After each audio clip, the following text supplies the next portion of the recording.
This is a scene from the play Lou Gehrig Did Not Die of Cancer by Jason Miller.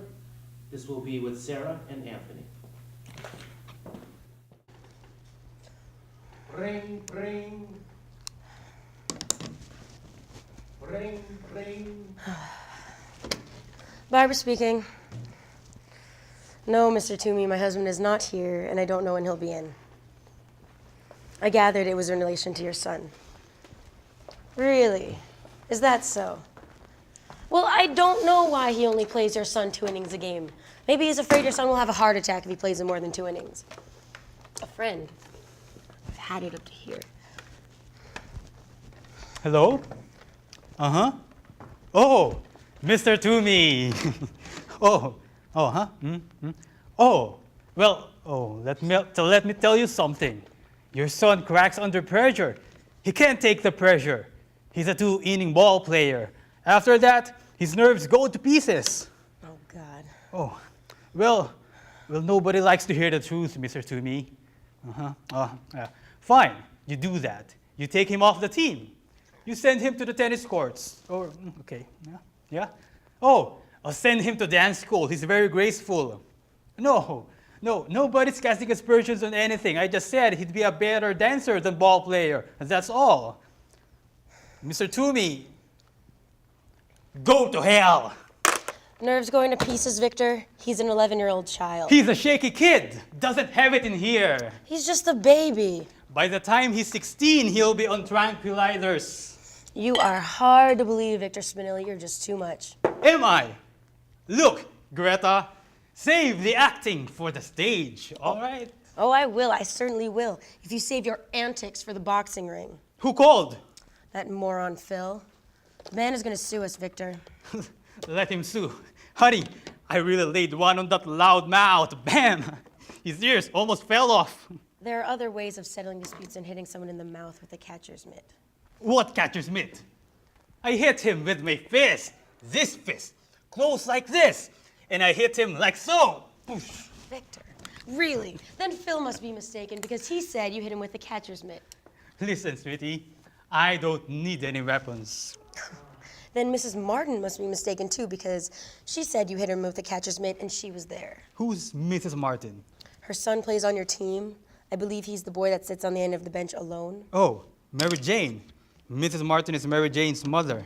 No, she's Jeffrey's mother. That boy adores you, and you won't even give him the time of day. He's deeply hurt by all this juvenile name-calling. She's going to call. She came over here to talk to you about it. She's going to call tomorrow. You want to know the truth? I gave the kid a suit, right? A gift. Because he's so bad, it's unbelievable. But I felt sorry for this bloodless skinny kid that I let him on the team. And I let him bat once, or just once. And the first game I let him bat, I thought the kid would pee all over home plate. 1, 2, 3. He came back and sat at the end of the bench. And that's where he's staying until the end of the season. She's going to call you tomorrow. Use a little tact when you talk to her, please. I'll charm the pants right off her. Figuratively speaking, of course. Is there any other way? Put a little juice in you and you're just a wit. Look, I think I'll try out for one of your plays. I'll probably electrify everyone. Wow. Stephen was thinking of doing the hairy ape. Is it a good role? Would I be the hero? Victor, you wouldn't have to memorize a line. You just walk out there and burp and belch and scratch. Forget it.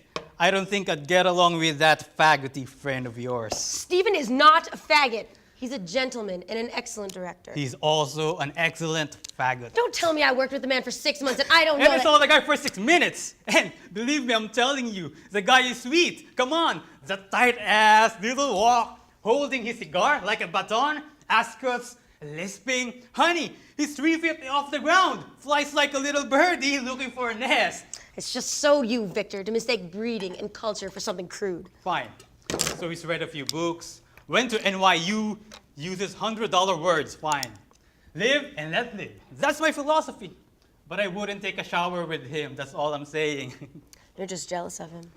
Jealous of him? Come on. Stop, look, listen. If he was Adam and if you were ever Eve, you'll still be in the Garden of Eden alone. Why do you resent people with intelligence and ability and class? People who have exciting minds. People who can think and feel beyond the rest of your ordinary, drab, beer belly friends. Because my beer belly friends are not phony.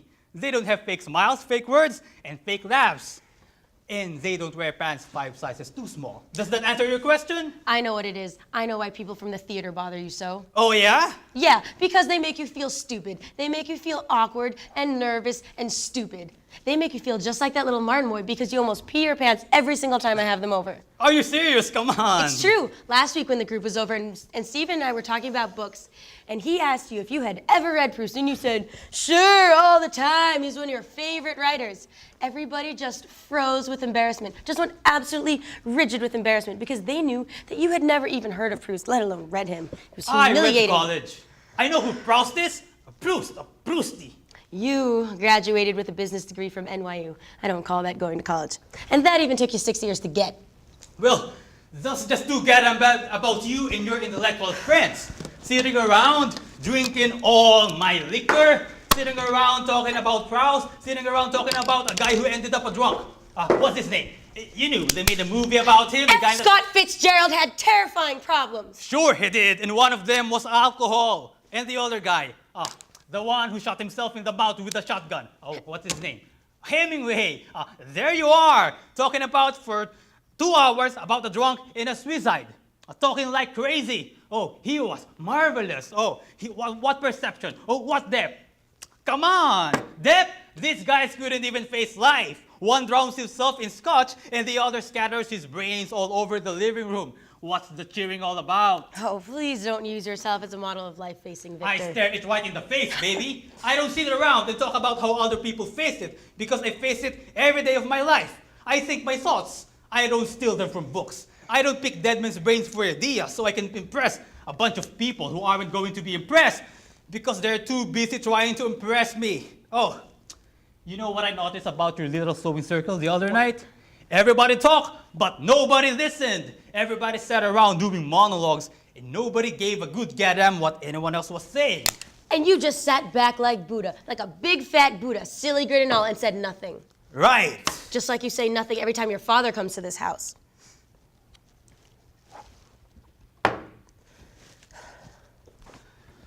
Let's leave my father out of this, Barbara. No, let's not. Let's really clear the air. You can face anything, right?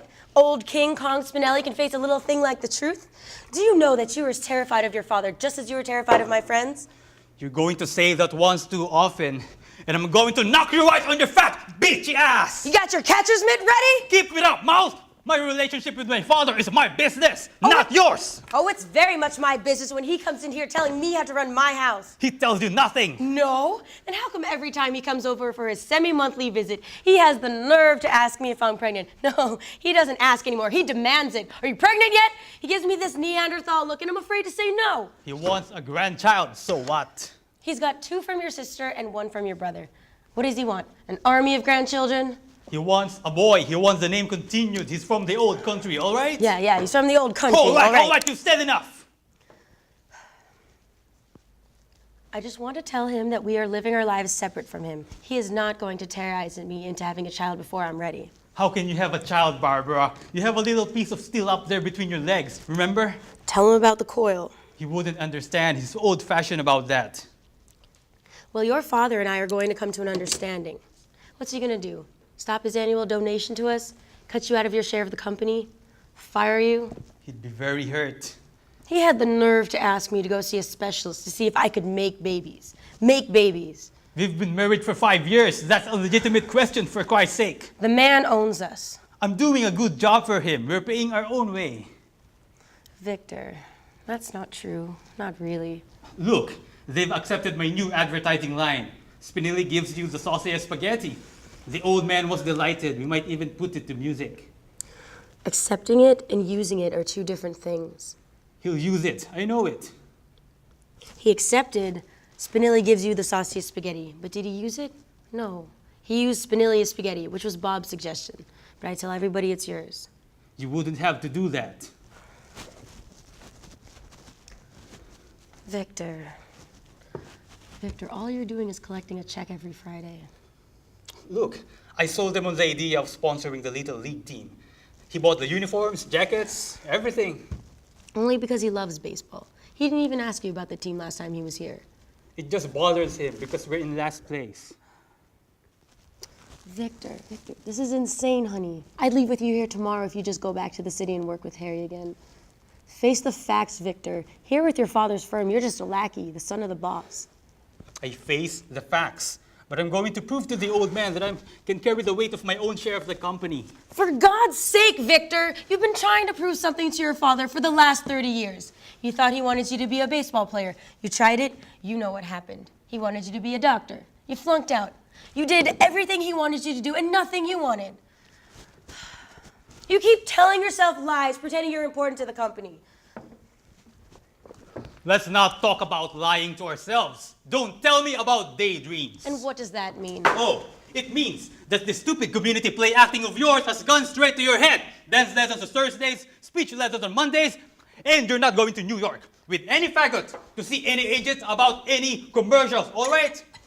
That agent is coming to the show tonight at Steven's request. And if he likes my work, I'm going to New York to read for any part that might come up. The agent's coming tonight, huh? Well, say goodbye to New York, baby, because tonight the dream is over. Bye-bye, big city.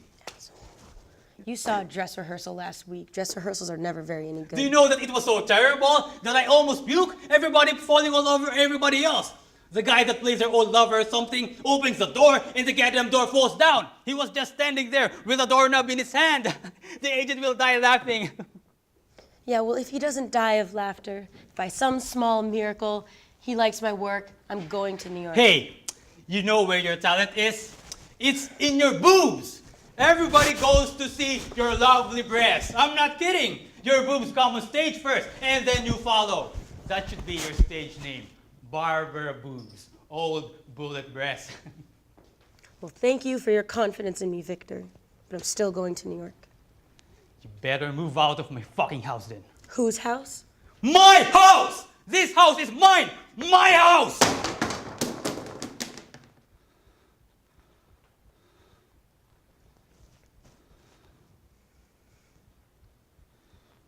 You know, this play acting thing started as just a simple diversion, an escape from all the sterility that surrounds me.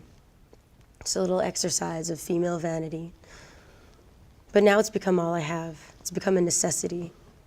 And you're right, Victor. It's a daydream, but it's mine. And nobody gave it to me, and so I'm not afraid of anyone taking it away.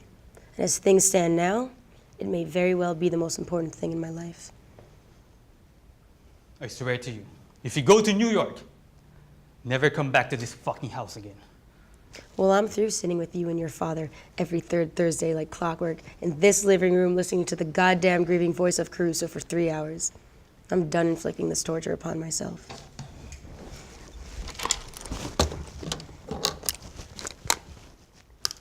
And now, I shall go upstairs and finish dressing for the theater.